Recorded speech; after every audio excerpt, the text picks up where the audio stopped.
Primera vez que grabo de noche, así que no sé cómo va a quedar. Fui señor y veedor del grano sureño de esta tierra. Sí, fue inscripto para la tumba de Genku en el año 2830 a.C. Vamos a arrancar con esto. En el mundo antiguo, vamos al año 302 a.C., en el cual la dinastía Lajid también instauró controles de precios. La cuestión que la llamada Ley de Bronce transformaba al Estado básicamente en algo omnipresente. Estaba en absolutamente todos los lugares, controlaba bienes, controlaba salarios, controlaba absolutamente todo.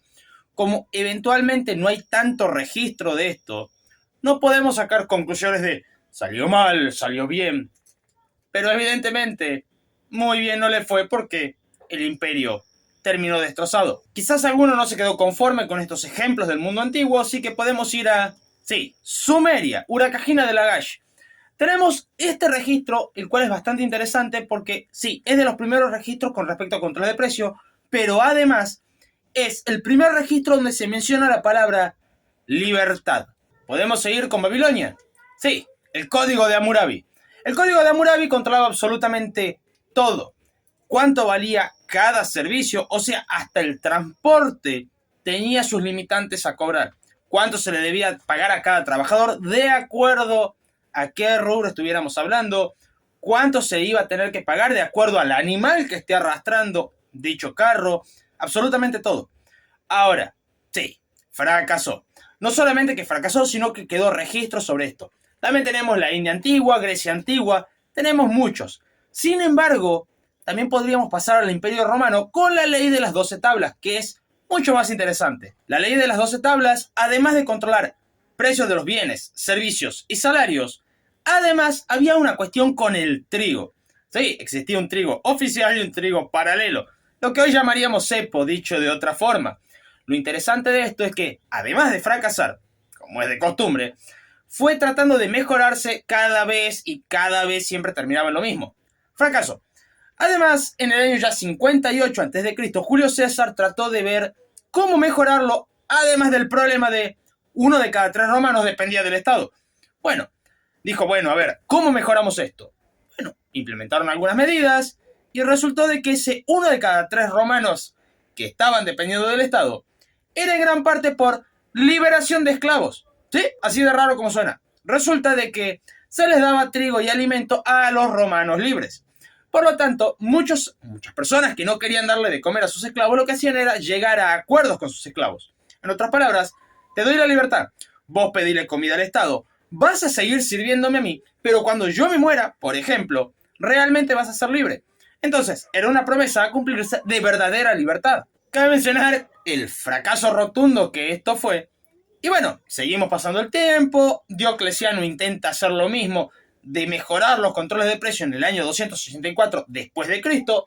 Fracasó y todos conocemos cómo terminó la historia de Roma.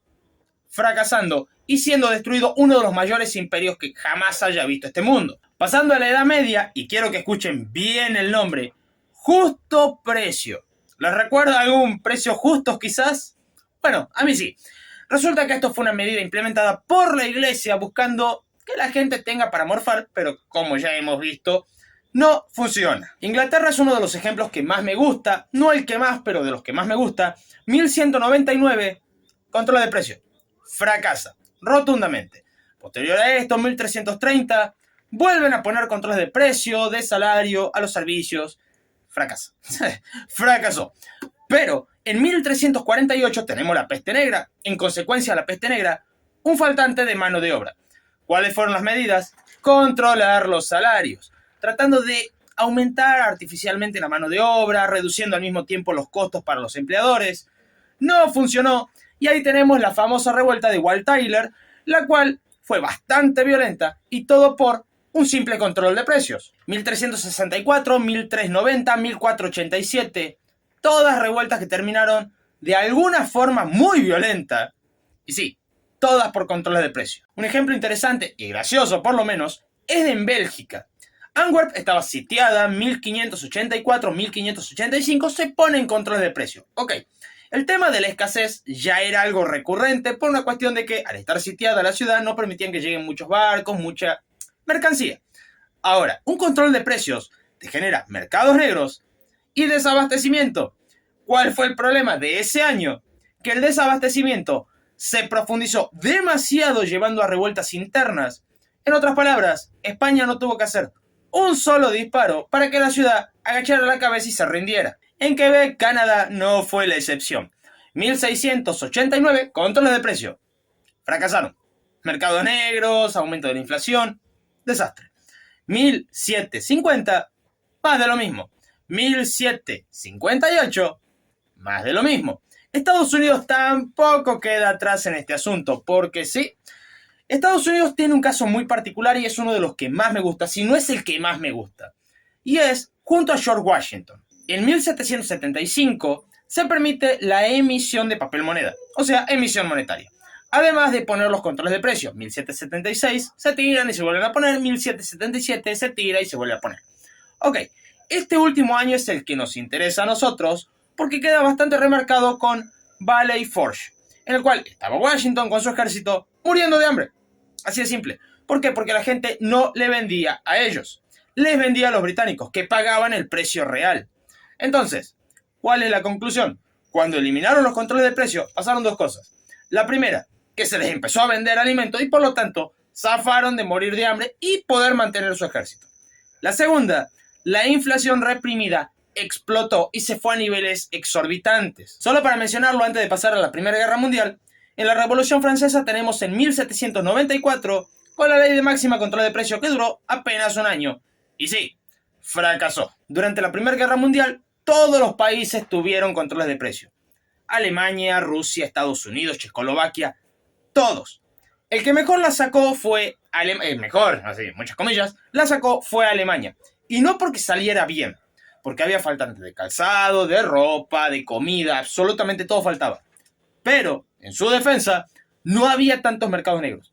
Está bien, la pena por estar en un mercado negro era conocerlo a San Pedro, pero no había tantos. Cabe aclarar que esto le dio mucho poder a partidos como el nacionalsocialismo, sí el del bigotudo, para que el bigotudo pueda asumir el poder.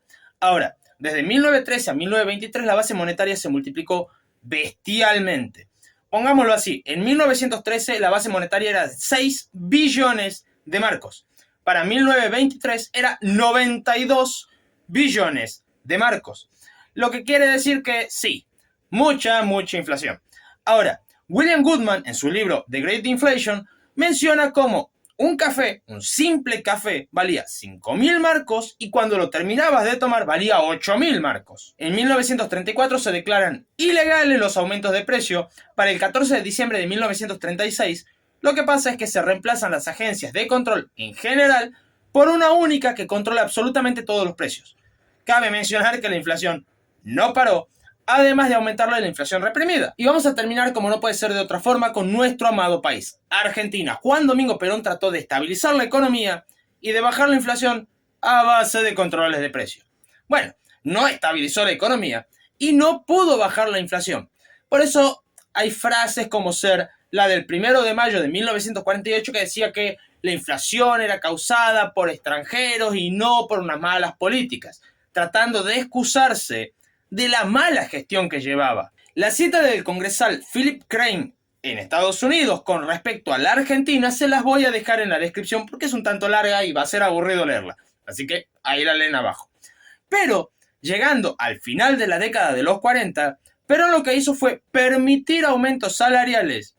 Pero sí, siempre teniendo alguna restricción. ¿Cuál? Que sean lo más bajo posible. Estos son los ejemplos del libro, faltarían las cuestiones más técnicas. ¿Qué genera la inflación? ¿Cómo combatir la inflación? ¿Qué genera un control de precio? Aunque ya lo hemos visto en los ejemplos. Si quieren lo hacemos, me tienen que avisar. Por el otro lado, si no sos miembro y lo estás viendo, significa que los miembros autorizaron para que este video lo puedan ver todos.